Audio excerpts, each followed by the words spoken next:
टिप्पणी। बोलिए चैतन्य महाप्रभु की जय। ये नीति शास्त्र है, इसके अंतर्गत थोड़ा सत्संग सुनिए। हाँ सुनाओ। महर्षि वेद व्यास एवं उनके नीति वचन सुनाए जा रहे हैं। यहाँ महर्षि वेद व्यास की वाणी से सुनिए।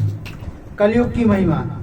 जो फल सतयुग में 10 वर्ष तपस्या, ब्रह्मचर्य और जप आदि करने से मिलता है, उसे मनुष्य त्रेता में 1 वर्ष, द्वापर में 1 मास और कलयुग में केवल 1 दिन रात में प्राप्त कर लेता है।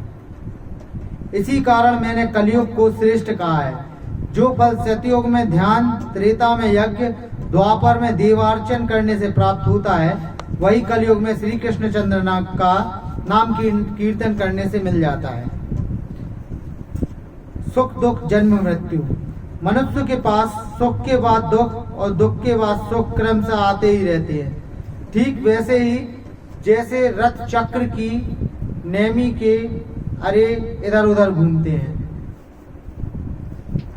पाप के स्वीकार से पाप नाश, मतलब पाप को स्वीकार करो तो पाप नाश होगा, इसके विषय में बता रहे हैं। ब्राह्मणों, जो मोहवश अधर्म का आचरण कर लेने पर उनके लिए पुनः सच्चे हृदय से पश्चाताप करता है और मन को एकाग्र रखता है, वह पाप का सेवन नहीं करता। ज्यों ज्यों मनुष्य का मन पाप कर्म की निंदा करता है, त्यों त्यों उसका शरीर उस अधर्म से दूर होता जाता है। यदि धर्मवादी ब्राह्मणों के सामने अपना पाप कह दिया जाए तो वह उस पाप जनित अपराध से शीघ्र मुक्त हो जाता है। मनुष्य जैसे जैसे अपने अधर्म की बात बारंबार प्रकट करता है, वैसे ही वैसे वह एकाग्रचित होकर अधर्म को छोड़ता जाता है।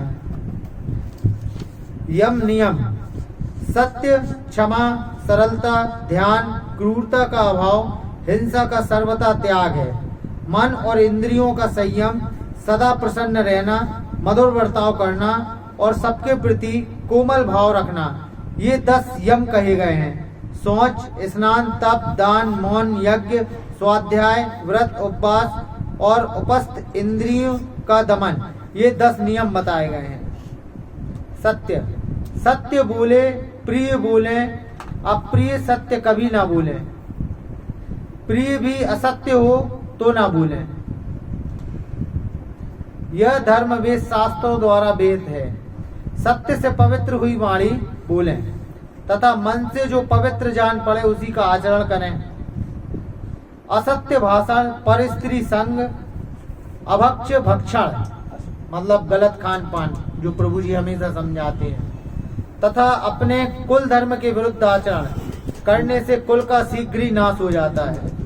अकारण बैर न करें, विवाद से दूर रहें, किसी की चुगली ना करें, दूसरे के खेत में चरती हुई गौ का समाचार कदापि ना कहें, चुगलखोर के साथ ना रहें, किसी को चुभने वाली बात ना कहें, निंदा ना करें, मिथ्या कलंक ना लगाएं, अपनी प्रशंसा ना करें तथा दूसरों की निंदा का त्याग कर दें। वेद निंदा और वेद निंदा का यत्न पूर्वक त्याग करें। जो गुरु देवता वेद अथवा उसका विस्तार करने वाले इतिहास पुराण की निंदा करता है, वह मनुष्य 100 करोड़ कल्प से अधिक काल तक रौरव नरक में पकाया जाता है। जहाँ इनकी निंदा होती हो वहाँ चुप रहें, कुछ भी उत्तर न दें, कान बंद करके वहाँ से चला जाए। निंदा करने वाले की ओर दृष्टिपात ना करें। विद्वान पुरुष दूसरों की निंदा ना करें। अच्छे पुरुषों के साथ कभी विवाद ना करें।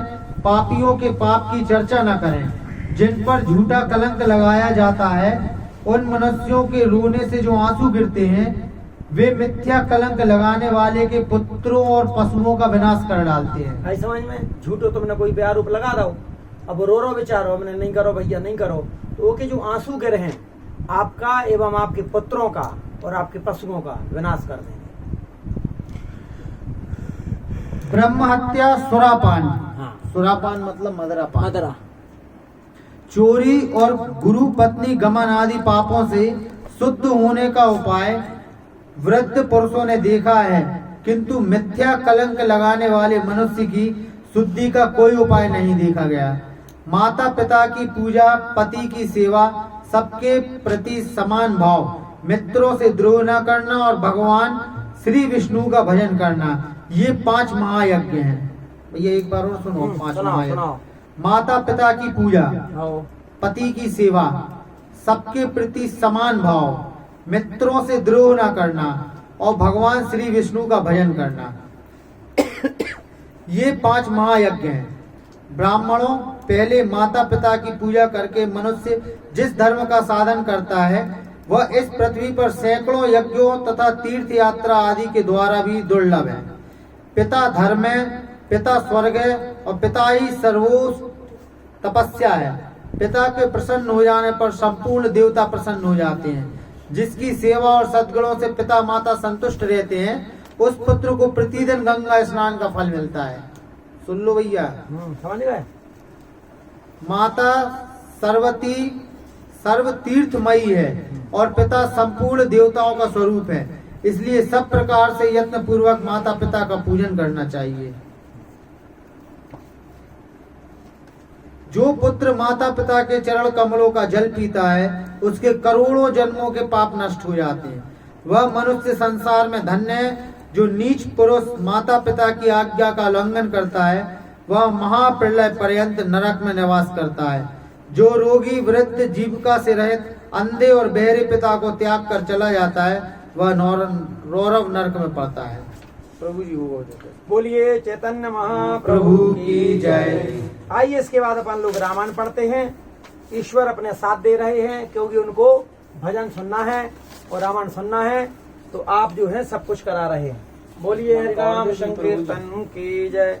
हरे कृष्णा कृष्णा कृष्णा हरे हरे, हरे राम राम राम हरे हरे।